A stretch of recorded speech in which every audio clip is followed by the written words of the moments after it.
मैं हूं आपका होस्ट दोस्त रुद्रावी सिंह। स्वागत है आप सबों का। आप देख रहे हैं रिहास। दर्शक मित्रों, आज का विषय है astrology, astro analysis, astro report, कुंडली रिपोर्ट एंड प्रिडिक्शंस। यह वीडियो एज यूजुअल एस्ट्रोलॉजी का सर्विसेज के बारे में बनाया जा रहा है कि हम आपको क्या क्या सर्विसेज देंगे।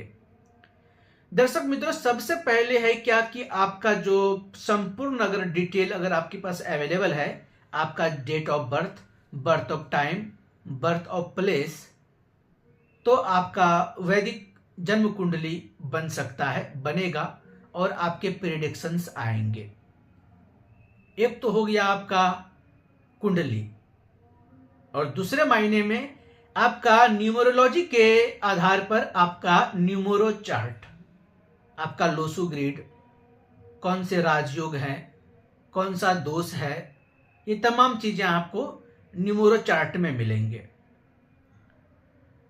अब एस्ट्रोलॉजी में अलग अलग एस्पेक्ट में हम बात करते हैं। अभी हम बात करते हैं रिलेशनशिप। अगर आपका विवाह हो चुका है तो आपका दाम्पत्य जीवन कैसा रह रहा है।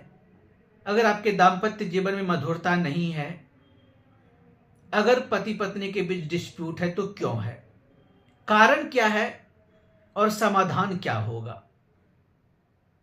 अगर आप अविवाहित हैं तो आपका विवाह का योग कब बनेगा, योग कब से बन रहा है, कब प्रबल योग की संभावनाएं हैं, कब तक होगी, आपकी जो कंपैटिबिलिटी है वो कैसी होनी चाहिए, इसके बारे में।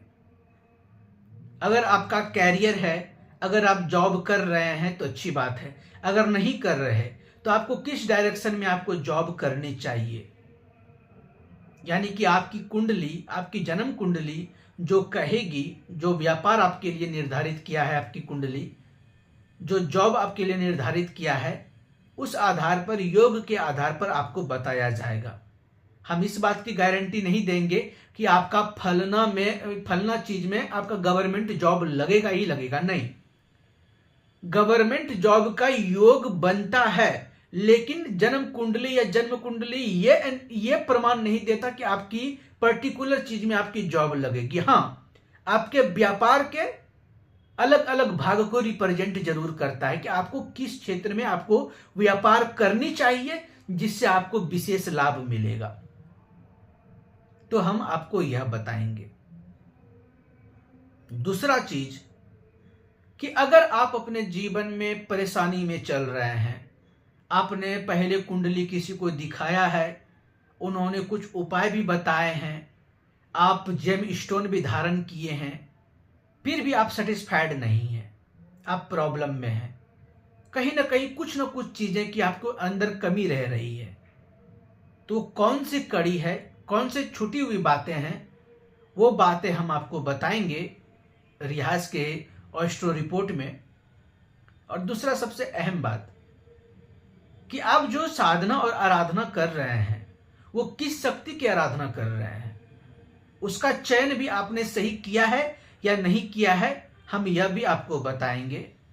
क्योंकि आपकी जो प्रकृति है, आपका जो ऑरा है, यानी कि आप जो हैं, आप जो रियल हैं, आपके आधार पर कौन सी शक्ति सूट कर रही है, कौन सी शक्ति से आपको जुड़नी चाहिए प्रारंभिक स्टेज में, वो इंपॉर्टेंस है। हम यह नहीं कह रहे कि आप हर कोई साधना नहीं कर सकते, आप कर सकते हैं, आप कुछ भी कर सकते हैं, आप स्वतंत्र हैं, लेकिन प्रारंभिक स्टेज में, जीवन के ट्रांसफॉर्मेशन में कौन सी शक्ति की उपासना या कौन सी शक्ति साधना का चयन करना चाहिए, यह इंपॉर्टेंट है, यह बहुत जरूरी है। क्योंकि इसमें गलतियां करके हम लोग क्या होते हैं कि डिस्टर्ब हो जाते हैं। तीसरा सबसे अहम बात दोस्तों, ये जो एस्ट्रोलॉजी की जो हम अलग अलग भागों में जो आपसे हम बात कर रहे हैं, यह आपके कुंडली रिपोर्ट के आधार पर, ग्रह गोचर, नक्षत्र के आधार पर यह गणना की जाती है और आपको इसके बारे में विश्लेषण दी जाती है। राइट, यानी कि आपको मार्ग दिखाया जाता है। क्योंकि दोस्तों ज्योतिष का मतलब ही है, ज्योतिष को क्या कहा गया है? ज्योतिषानाम वेदानाम चक्षु, यानी कि ज्योतिष को वेदों की नेत्र कहे गए हैं। अर्थात आप जो वैदिक मार्ग में जो आप जीवन जीते हैं, जो आप आगे बढ़ते हैं, आपका जो चयन होता है, आपका जो प्रारब्ध होता है, आपका जो पास्ट कर्माज होते हैं, आपको कैसे चलने चाहिए, उसका मार्गदर्शन देता है ज्योतिष। तो आप यह अनुमान, अगर आप हमसे एस्ट्रो कंसल्टेशन चाहते हैं तो आप यह अनुमान मत लगाइएगा, यह मत सोचिएगा कि आप जो सुनना चाहते हैं हम वही बोलेंगे। नहीं, आपकी कुंडली, आपका जो बर्थ चार्ट बोलेगा, हम आपको वही बोलेंगे। बहुत ही नॉमिनल कॉस्ट में आपको हमारी रिहाज टीम की ओर से आपको कुंडली विश्लेषण दिया जाएगा। अगर आप इच्छुक हैं, अगर आप हमसे जुड़ना चाहते हैं तो आप हमसे संपर्क कर सकते हैं। धन्यवाद, मिलते हैं अगले वीडियो में। तब तक हंसते रहिए, मुस्कुराते रहिए, गदगदाते रहिए। ओम नमो नारायण, नमः चंडिकाय।